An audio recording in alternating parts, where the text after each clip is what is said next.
This is the War Room Roundtable podcast, the show that takes you around the world to share interviews with some of the most successful and relevant businessmen and women on the planet. Hear their stories and get the most important business lessons they've learned on the road to success, and get exclusive advice on how to implement their successes into your life and business. The War Room Roundtable is brought to you by your hosts, Jason Miller, CEO of Strategic Advisor Board, and Phillip Lanos, CEO of Own the Rhythm, and former podcast host for Entrepreneur and Inc. magazine.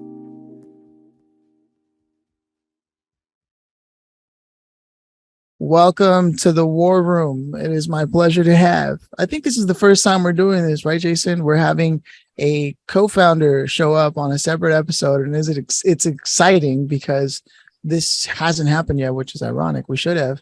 But we have today with us Dion Gonzales. How you doing, man? I'm doing good, guys. Thanks for having me. It's a pleasure to be on. And like you said, Phillip, it's a little different. My co-founder, Jeff Dorchester, and I usually do these together. So I don't have to listen to him talk this. I'm sure he says the same thing about me as well. Well, I think there's no more perfect situation than the name that you have for your company, which is iRelate, right? I mean, I guess I could relate now. We've had a great back and forth before we hit record, and I think that goes to just say a lot about your spirit as you are as a person. You know, we were having a lot of fun and making fun of a situation that was potentially dire in Jason's mind this morning. You're like, oh geez. And so I wonder how this relates to the work that you do today. But before we get there, I want to ask, do you come from a family of entrepreneurs? Yeah. No, I don't. My dad was a supervisor in a probation office for about 35 years. He's 82 now. He retired pretty early, I think like 55-ish, 60-ish. And decided to study quantum physics. So he's like my inspiration in terms of anything that's quantum physics or science or anything related. And he always inspires me with new stuff. So he wasn't an entrepreneur, but he always had entrepreneurial discussions. So he and my uncles, our extended family used to get together for everybody's birthdays, right? And during those conversations, my uncles would get together and they would literally do these brainstorming sessions around the dinner table. And it would be things for one of my uncles was a graphic designer for Fortune 500 companies. Another one was another probation officer, but they're all very intelligent guys. But they would always be talking about, we should develop this and we could create this. And what about this type of idea, right? And it was one of those things where I watched it and observed it as a child and saw them never pursue it. They never did anything with it. And they had their own jobs and their own capacities, and they're wonderful guys. They're all still fortunately alive. But that's where I started seeing it as a young child, like there's a different way to do things here. Now, I did go to the traditional path. I went to college. I didn't finish. I dropped out to go become an entrepreneur, which is cool now. But in my day, that was like, what are you, crazy? You can't go do this. And I said, bullshit, I'm going to go do it. And so I did. And it wasn't easy at first, and then my mom was a school teacher. She taught elementary, and she's still around too, but she retired, probably only about 5 years ago. She was still doing substitute teaching, so, wow. But I always had those inspirations around me and looking at this and also looking at the entrepreneurs of the world and really kind of delving into some of their stories and understanding where their foundations came from.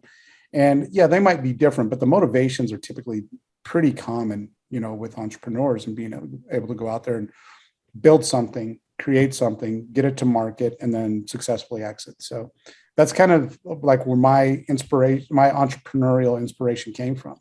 Yeah, no, that's a great answer. I mean, it's clear to me that you take time to think about a lot of things in life. Just based off the way you answered. Maybe too much. But I think that's what makes you who you are, man.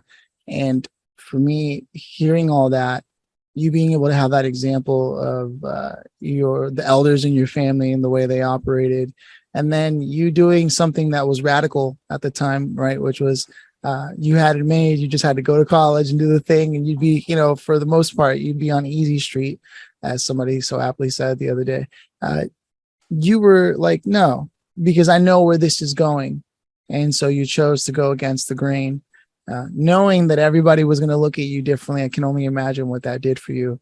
It was a little different. I mean, I wanted to be an ophthalmologist. I wanted to be an eye surgeon, right? So I was at the University of Colorado going through their biology program, and that's where I was. And then I was tainted by an amazing marketing class. It was marketing 2850, and we had 1,400 Oh CEOs no. come in and speak to the your classroom of 500 students.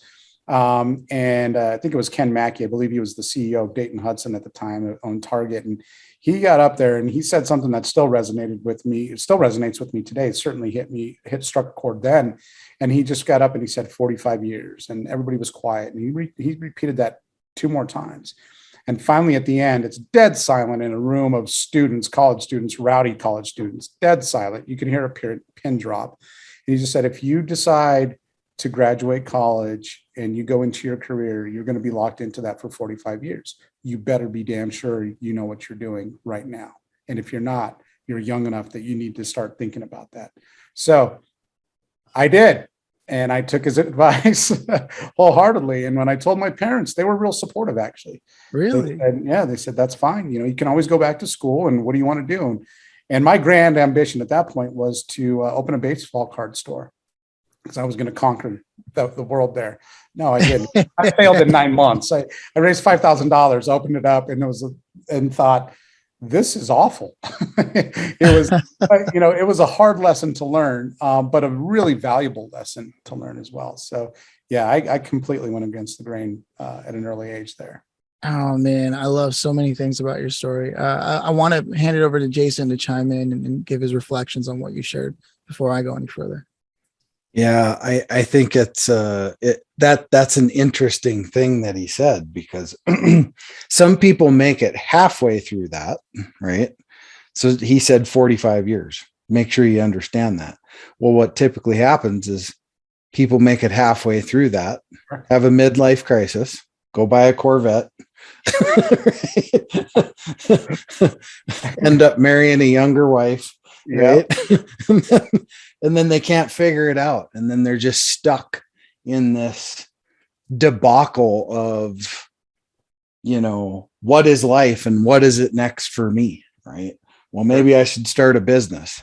It's never too late, but there's a lot of key things you got to learn when you're a little bit younger when it comes to the business things, because you can't take those hits when you're older. It's like the stock market, right? Oh. The best time to invest is when you're 18 years old. And when you're 25, if you lose it all, you have time. Absolutely. Lots of time, right? You got lots of time to recover from that. Yep. Business is no different than the stock market, kind of. It's a little different, but I mean, the concept of, I'm now going to start to learn and invest into a business at 45 years old. I'm not saying it's not possible. Of course, anything's possible. A lot of people do it, but if you had started back here, you'd have went through all those lessons and not had to get them arrows in the back at 45 when you're bullheaded and don't want to listen to anybody because you know it all. Right. Yeah, I see a lot of I think there's an interesting distinction there too, guys, because I think you have your early age entrepreneurs, the guys that go in there, learn it, and girls go in there, learn it, fail fast, adjust, pivot, use whatever term you want, right? But they're in the school of hard knocks.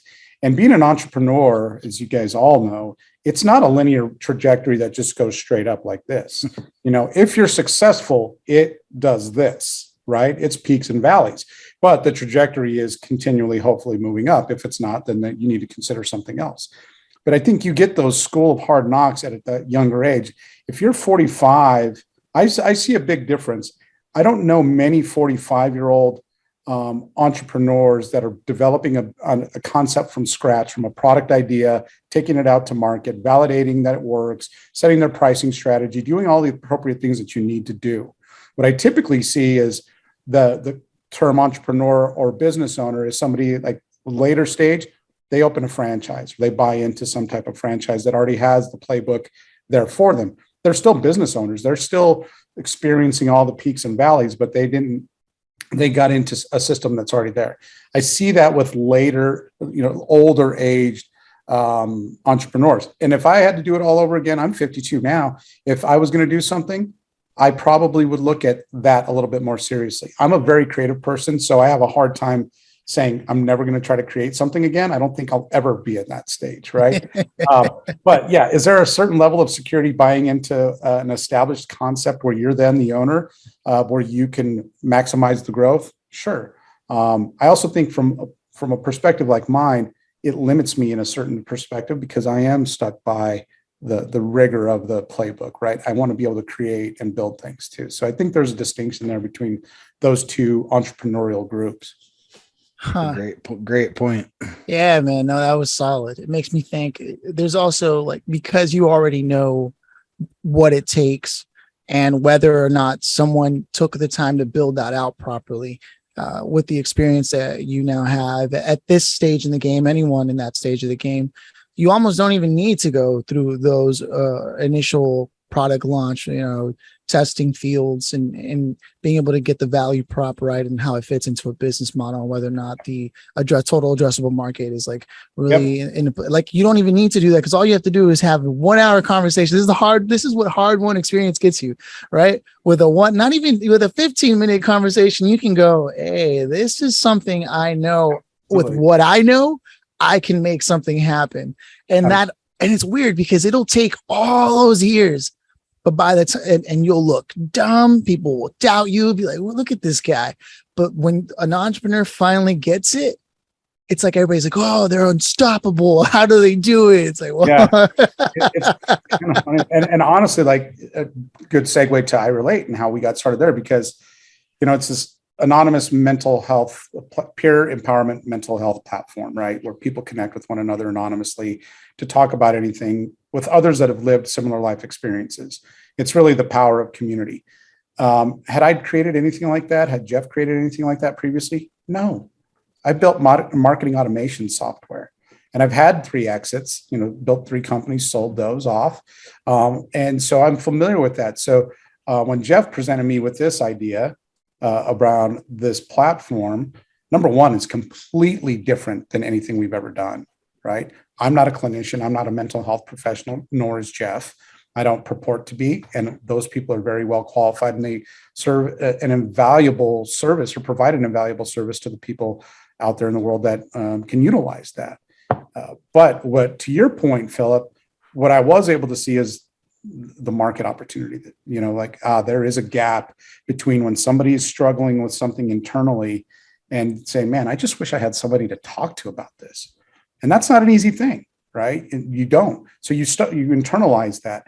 To get from there to actually calling a clinician or a therapist or maybe the new 988 line, I love that that's out there. But there's a chasm there for people to get to that place mentally to be okay, to take the next step, to call a clinician. So what we try to fill the gap is all that space in between. Go talk to people, go relate with others that have been there, done that. Now, are they clinicians? No. Are some of them? Sure. But you're there just to have that sense of community with people that you can trust, right? And I don't think I ever would have gotten there without the experiences that both Jeff and I were going through at the time, together, but separately. And what I mean by that is, we kicked this off 4.5 years ago, late 2017.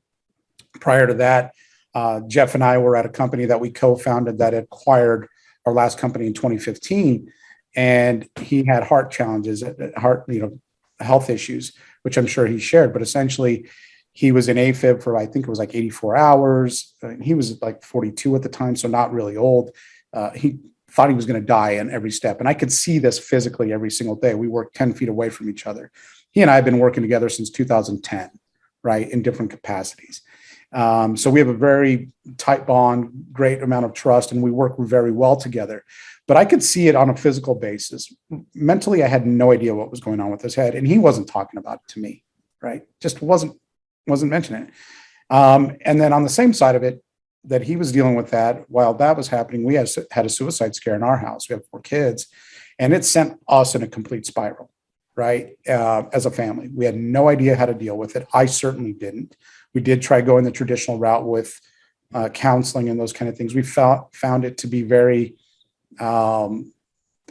it was more like this closed kind of conversation where the barriers were immediately up, right? It was like, how do I manipulate this conversation? I was watching this happen in the counseling situation. It was like, well, I'd like to get to know you and those kind of things. Well, we're already way past that mentally. Like, we need to have some knowledge here how to address this, right?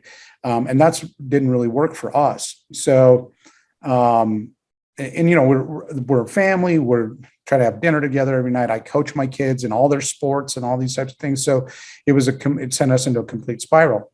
And while Jeff wasn't talking about the depression that he had fallen under because of the meds that he was taking, I wasn't talking about what was happening in our house at all, right? So we knew we didn't want to be part of the payments and marketing automation industry anymore. And we were figuring out, what are we going to go build next? And we were thinking data analytics plays and algorithms and all these, because we're tech guys, right? And so thinking of all of that. And then Jeff courageously, and I say courageously, I don't want to minimize that, because I think this is something that's so critically important for where we're at as a country and as a world and on a global capacity, is to have the courage to step out there and be vulnerable. And he called me one night and said, hey, I think I have an idea for our next concept, our next business. I couldn't talk that night because I was dealing with the family crisis, right? So I said, I'll call you back. And he said, yeah, dude. So I called him back, and he shared a story about, we're in this car group on Facebook called Alpha Euros. He shared a story about a guy that he essentially talked off the ledge, literally. The guy was about to shoot himself in the head. And that backstory, this guy had actually shot himself in the head a year prior by calling the suicide prevention hotline and getting what he called a young scripted punk on the other end of the phone. So he had already, attempted to die by suicide one time. Jeff caught him when he was spiraling, sending out messages on Facebook like, see you later, world, I'm out of here. Complete stranger, but here's where the power of community really comes in. We were part of a community on Facebook. Now, I'm not a big fan of Facebook because they weaponize your data, but that's a different Oprah show, different topic, right? But it had the community of car guys and gals that had this, like, been there, done that. They could relate to each other, right? No pun intended. So they had that connection. So when he talked him off the ledge and brought him back down, the guy said, great, I'm good. Jeff asked him, if you had an anonymous app to go talk, anonymous place to talk to your community, to people that have had similar life experiences, would that have helped? And he said, absolutely. When I went to my child and said, hey, I know you were struggling with some things, and I know you're on social media, would this type of app have helped you? And the answer was absolutely. I'm not posting any of my struggles on Snap or Instagram or anything else. I don't put this out there, right? Because I don't want to be vulnerable. And yeah, I'm struggling with some things inside. Everybody's doing great now, so that's, knock on wood. But it was that kind of thing that when Jeff admitted that he was living with depression, first thing my reaction was like, wow, that's amazing. I had no idea, number one. But secondly, it was like, why didn't you tell me? I'm your friend. I'm your business partner. Or, I'm like, we're brothers in arms here. Like, we've gone to battle together on things, right? So you can tell me anything. And it was the typical answer you would expect. It's not easy to talk about. Guys don't talk about this kind of stuff. We internalize it. There's only so much emotional capital you have with people. If you tell your best friend or your business partner or your spouse or whoever, you're having a crappy day every single day and you're depressed every single day, eventually they become deaf to it, right? Which then loses its efficacy, and it's not what you want to do. So he was worried about all those things. And so, of course, I'm thinking, no, I'm not going to judge you. And of course, you can tell me that every day. But then he flipped it on me. He just said, and this is where the light bulb moment really popped into my head, right?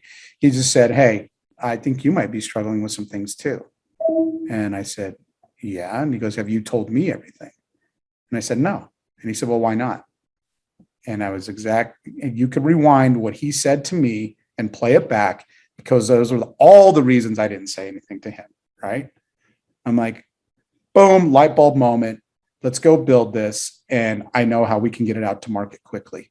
And so did Jeff. And so that's what we did. So we built our MVP. We got it out to market quickly. While we're building our MVP from a development standpoint, minimum viable product for those that aren't in the product world. But it's just your product to get out there to test the market and see what you need to learn and improve it, or if it's going to be an utter failure. It wasn't and hasn't been. We've had amazing penetration and success and partnerships with Microsoft and the University of Colorado, Anschutz National Mental Health Innovation Center, and a number of other organizations because we found there's this gap. But it's really all about the power of community and being able to talk to people that have been there, done that, but also being vulnerable enough to say, here's my crap and here's where I'm at, because everybody goes through this. Mental health has no borders, doesn't care about your socioeconomic status, any of that. So we're trying to democratize the conversations for everybody to be comfortable out there sharing their stories.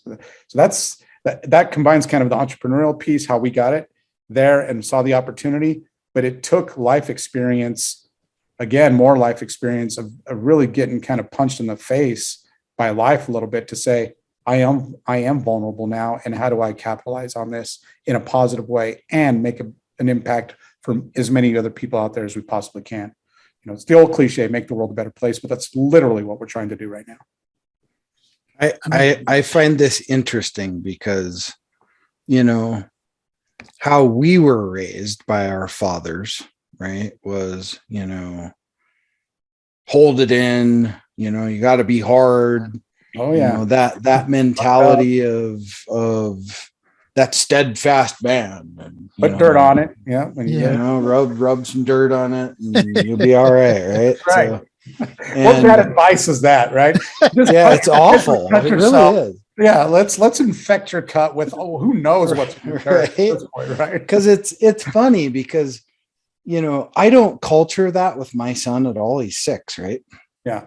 But for some reason, it's got to be in our DNA, because if mom is there, he'll scream his head off, right? Sure. But he falls and gets hurt, and he gets up and he's like, yep. Good dad. It's okay, boy. You can cry. Okay. But he needs permission to do it. Why? Sure. Why do we need that permission Yeah. from our fathers? It's weird. Yeah, there is some scripting there, I think. Yeah. I mean, he's 6, right? If he was in Sparta at 7, he's going to become be going to fight a wolf. That's right. Yeah, exactly. In the cold weather, naked, and you're gonna. That was good, man. That was good. Oh man, it's everything that you said was all powerful and honest, and it's one of those things where almost the idea itself needed to be manifested through people who understood technology, understood the time, understood the culture that we're all living in, and that had all the chips just laid out to be able to create this thing. I get it, man. I mean, I come from 18 siblings, right? One of 18 siblings, the oldest male, nothing but like drug related problems and alcoholism and you name it, right? And all of that. So believe me when I say that, the number of people who are impacted by just not having someone to speak to, and worst of all is you could be their family and tell them, hey, you can tell me anything whenever you want, and they will never come to you with things because I myself don't go to them with problems, right? It's risky, right? It's risky. Yeah, it really is. It is, man. And to hear that there's a platform, it makes sense, because it's almost like the person who walks up to you when you're at a bus stop, figuratively speaking, by yourself, and they're like, hey, what's wrong? And then you have this whole conversation with a stranger because you'll never have to see them again. That's exactly it. And so it's what we decided too with that is again, the anti-Facebook thing, we don't sell data. We don't use trackers in the app to then surface ads to you later or anything like that. No, we want this to be a place where people go in, they're open and honest. And like you just said, Phillip, it's like you're virtually meeting somebody at the bus stop and you guys are talking and you can spill everything, good, bad, or indifferent, because you're never going to see that person again. Right. Yeah. but man, that's cathartic when you do that. And then another thing that we noticed is when you help somebody and they feel good and they come back and they're like, thank you, that helped me. You helped yourself as well, right? So it just raises everybody up when you're having that dialogue. So take out the identity part of it and your preconceived or your well-achieved labels, your career titles, whoever you are, and just be human and connect with one another and have those conversations. Throw the rest of the stuff out the window and at that visceral level, have that conversation with somebody and it'll change your life as well as theirs. Right? Oh yeah. So, man, my question to you is, what are you working on next? Like, what do you want the listener to know about what you're doing now? What initiative you're trying to pursue? Yeah, well, I mean, we're certainly trying to expand on this. We have a nice footprint across different verticals. We work with a lot of first responders, military vets, doctors, nurses. We work with a tremendous number of professional athletes, both active and retired. So really what we're trying to do is expand that. There's a lot of different segments out there that need this community piece. Schools, they need something, right? I mean, how many mass shootings? We're becoming deaf to it, and the atrocities just continue. There needs to be something. And I'm not saying this cures that, but I'm saying that this is one of the tools to help combat it, right? And stop that. Employers, absenteeism, the things that are happening within the workforce right now. People are burned out. And when they're not burned out, they're there. And it's hard for businesses to sustain that. They need a safe place to go talk with other people and exchange those ideas. So we're expanding to different verticals, but beyond that, we really are moving towards engagement and this experience for our users as well. So taking it from just this conversation, which is incredibly important and very meaningful, but then layering in the experience. So part of what we're doing with that is very shortly, we're going to have short form video coming out. So think of, I almost hate to say it, but TikTok, but for adults in an anonymous way, right? One of the really cool pieces of technology that we have there is we're looking at emotion tracking based on facial recognition. So if somebody's having a bad day and they're making a video about it, we can then connect them with their community to share that and talk about amongst that.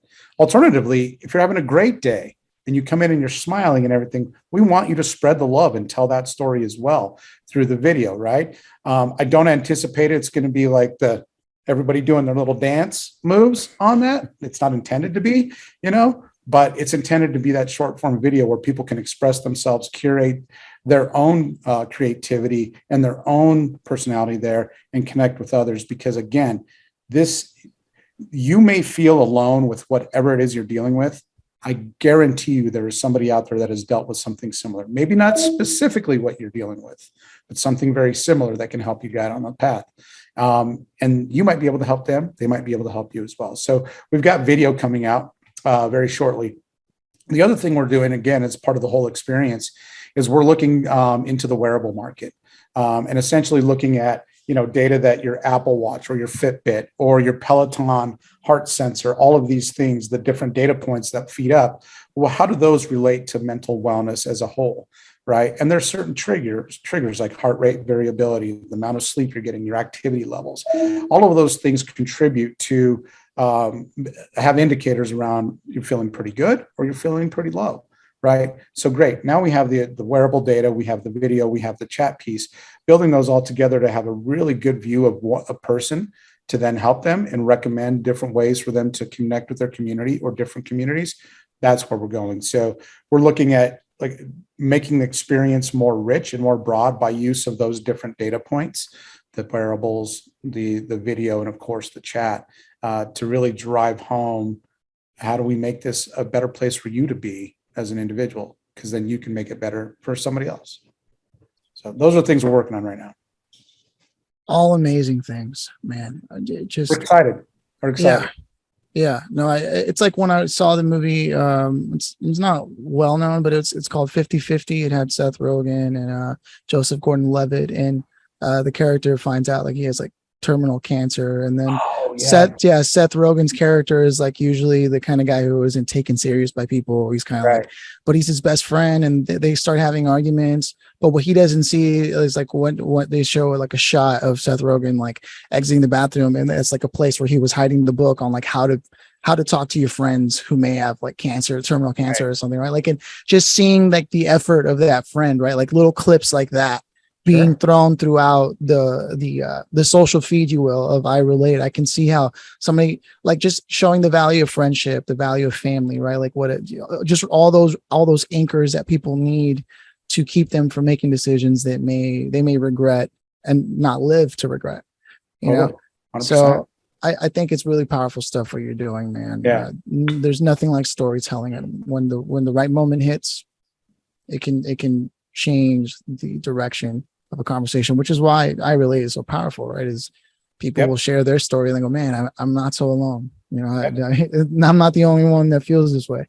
So I'm excited about that.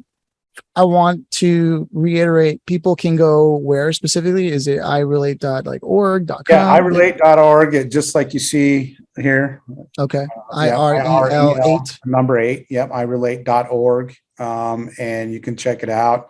And we have several other apps, but you'll be able to access those for specific communities. And like I said, we're still growing into lots of other communities. It's interesting how when we first kicked this off, guys, we thought it was just iRelate, and that's going to be the platform, and we'll build upon that. But what we started seeing is the different communities want the technology, they want the anonymity, they want the data privacy pieces behind it to connect with their communities specifically, like first responders, like Special Forces Foundation, who works with Green Berets, and they were our first partner, and they're still one of our partners. They all want this tribal/community piece to have their own section in it. So yeah, so take a look at it there at iRelate.org. You can see the other family of apps that we have, and we're continually growing. So if there's a population that you as a listener are looking to say, hey, they could really use this, reach out to us, info at iRelate.org. We're always open to feedback and those types of things. Yeah. I mean, I can see how that would fit for like orphans, right? Or people who grew up in foster homes, things of that nature, for sure. Yeah, we're starting to also do some work with the incarcerated population, right? Because when they're transitioning, they need a safe place to have conversations, also find resources. It's incredibly difficult for somebody to re-enter and not reoffend by virtue of the barriers that are put in place by the system, number one. And those barriers create tremendous hardships in anybody trying to change their lives, right? So having those resources so that we can help reduce the recidivism rates and things of that nature is incredibly important. But that's just another example of a population we never thought of when we first created this 4.5 years ago that could benefit from a platform where they can go in and talk with others that have been there, done that, right? And that's just another example. So we're always looking to bridge the gap and help those other communities that we don't even know about yet. Jason, I mean, I know you've got something to say on all of this, man. I've said a lot, and when I come back, I want to take it and close this out for the final questions. But I want to hear your thoughts on all this. Yeah, obviously, I'm very attached to the veteran community, and the last stat I looked at, it's 25 or 26 veterans a day take their lives. And it's a pretty staggering number. And over the years, I mean, I've been retired now from the military for quite a while, but there's the Memorial Days, the Veterans Days, those days are extremely difficult, more for others than some, right?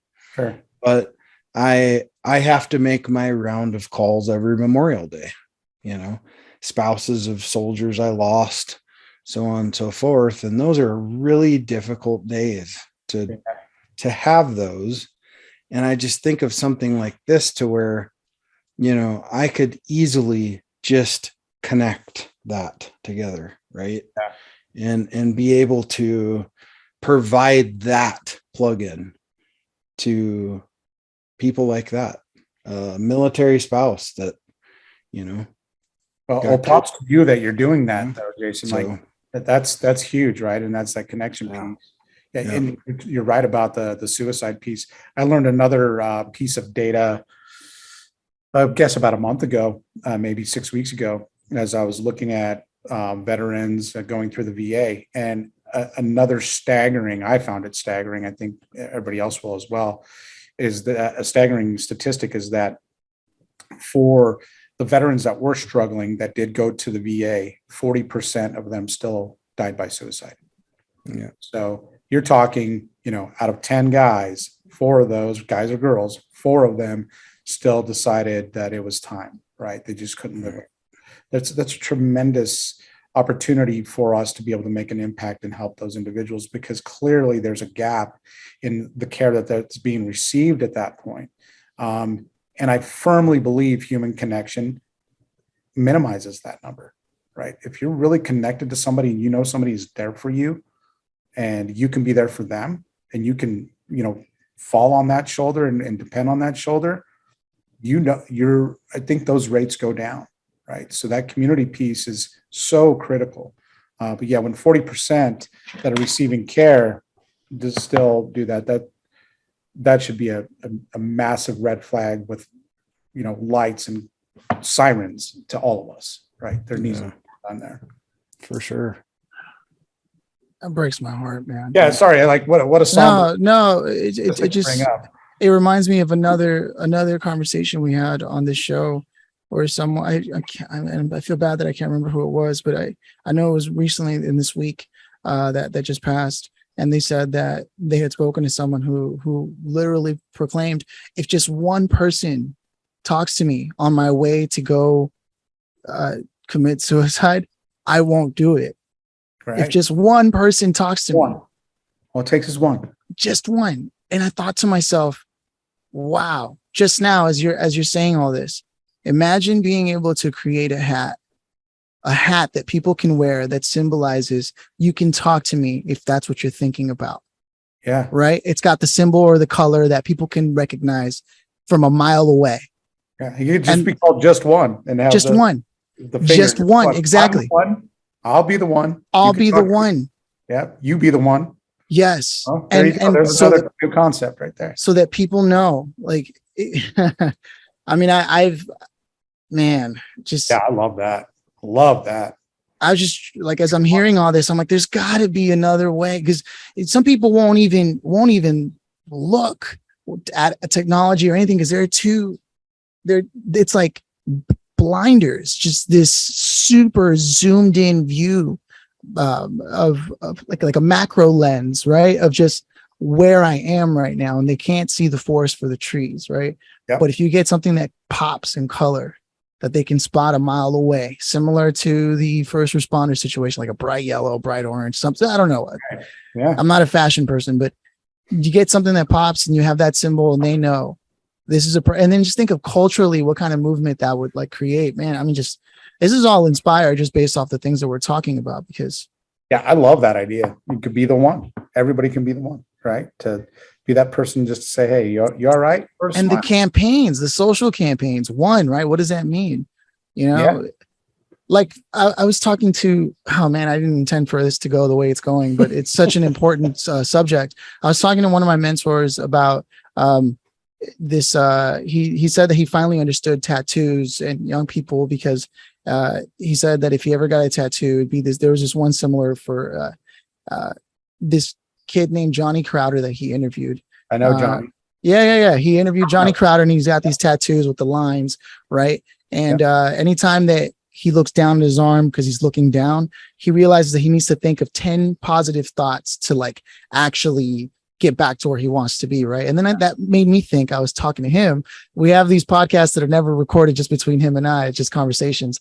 And I was like, Cal, it's like the coda tattoo that people are, they get, where it's like, oh, it's the semicolon, right? Like life goes on, just like a sentence. That's right. And he's like, oh man, I finally understand tattoos. And I was like, yes. But see, you can have the semicolon, and that's like telling people, yeah, we believe life should go on. Or you can have an actionable response, which is the 10 lines to get you to do something about it. Kind of like breast cancer awareness. Just having awareness isn't good enough, right? We need to be able to do actionable things. Oh, I'm so So, glad you said that. so That's what I'm so tired. I'm so tired of awareness being the determinant of action, right? It's Mental Health Awareness Day or week.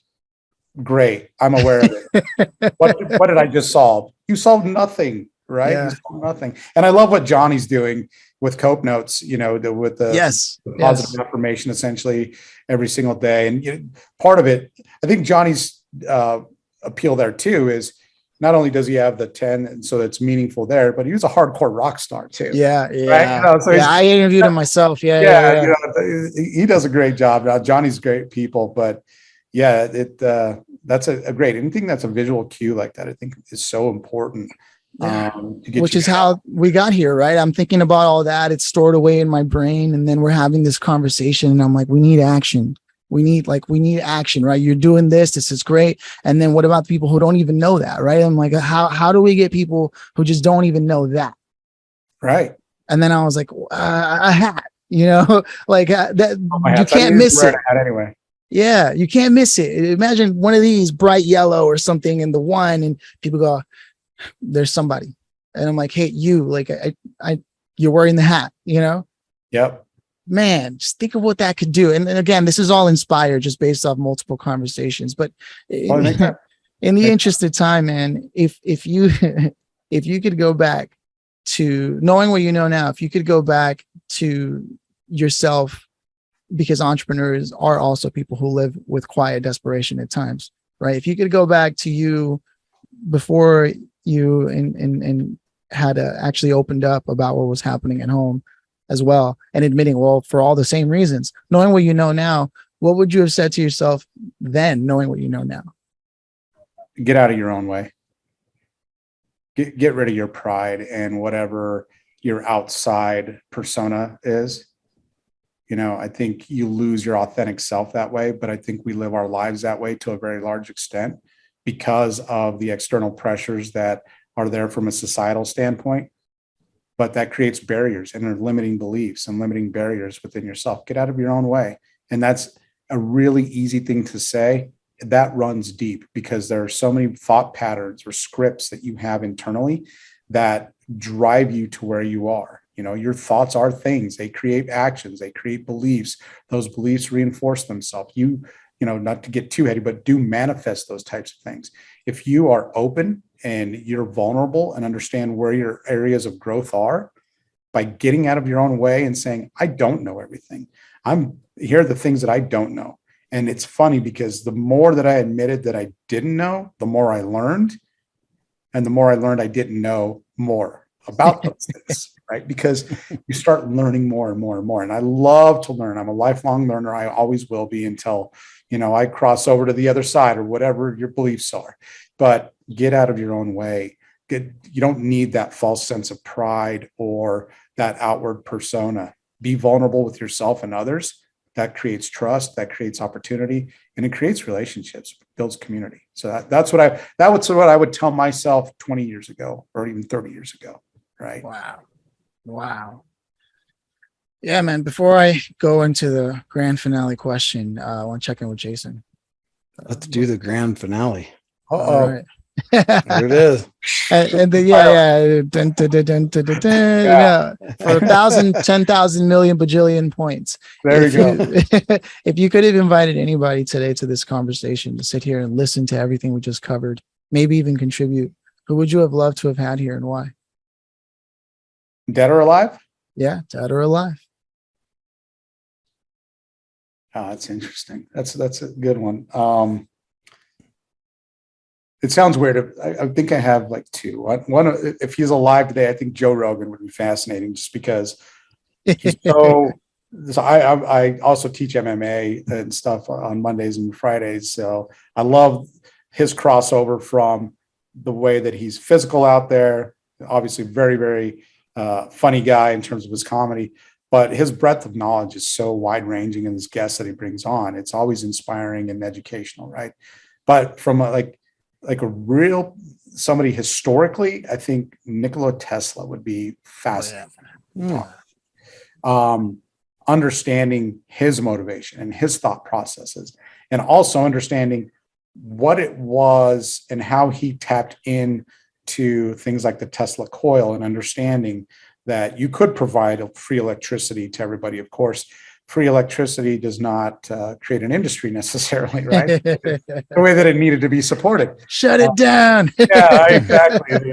But I think he would be fascinating from a couple of perspectives, not obviously from a visionary standpoint and understanding, seeing what he wants to do from a creative standpoint, but also I think I would be more interested in the thought process that helps him get there, to understand what is your mechanism, your flow, that you are looking at these things.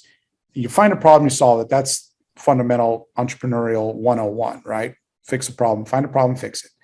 But what is your path to get you there, where you create groundbreaking technologies that were largely suppressed, right? But how did you get there, right? What was your makeup? And then also understanding that he probably was a very tortured soul because of this constant give and take and pull and peaks and valleys that entrepreneurs live with, right? It's not an easy path. It's really not, we glorify the entrepreneurs that do well. I guarantee you there are times with every entrepreneur where they're sitting there at night awake going, what the hell is going on? I don't care how well your plan is laid out. I don't care how well your people process tools are in place and you're executing. There are invariably times, if you're not uncomfortable at certain times, as an entrepreneur, you're not creating, you're not growing, right? So I think Nikola Tesla would be fascinating to talk to. Yeah, man, I couldn't disagree with any of that. It's true. All those would be interesting. First of all, having Joe Rogan on would be sick. Yeah, right. Like, no, come on. We interview everybody else. Let us interview you. Yeah, yeah. You can smoke as much weed as you want, dude. Here's a hat we invented, by the way. That's right. Put some inspiration on the hat. Oh man. And then Nikola Tesla, of course, man.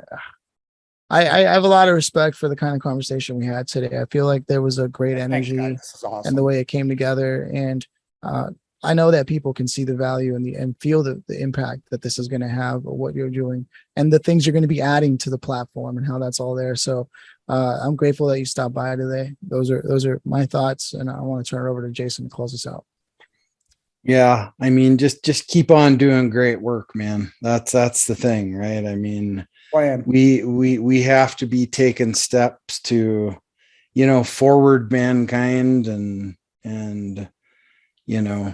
it's a kind of a dark world we live in right now. I think it's hope, right? I think it's coming out of that, but I think people just still need some help. I was, just for an example, I was at Home Depot a couple days ago and I forgot one of my bags, and I went up and this guy was wearing a mask, and I mean, he about freaked out on me. Distance. Oh my God. I mean, I thought his head was going to blow up. Right. I was going to explode. Right. And it's like, how did we get here? Right. And just like, how did this happen? Well, it did. And a lot of steps there. There's a lot of steps to make that happen. And the key is there's some place for people to go. And thanks for creating that. Thanks for taking the time to be here. Thank you guys. Honestly, no, we appreciate it greatly. Yeah, great conversation to have. Thanks for having me. Much appreciated. Yeah, man. No, awesome. It was a pleasure. We'll sign off there. Yeah. Cheers.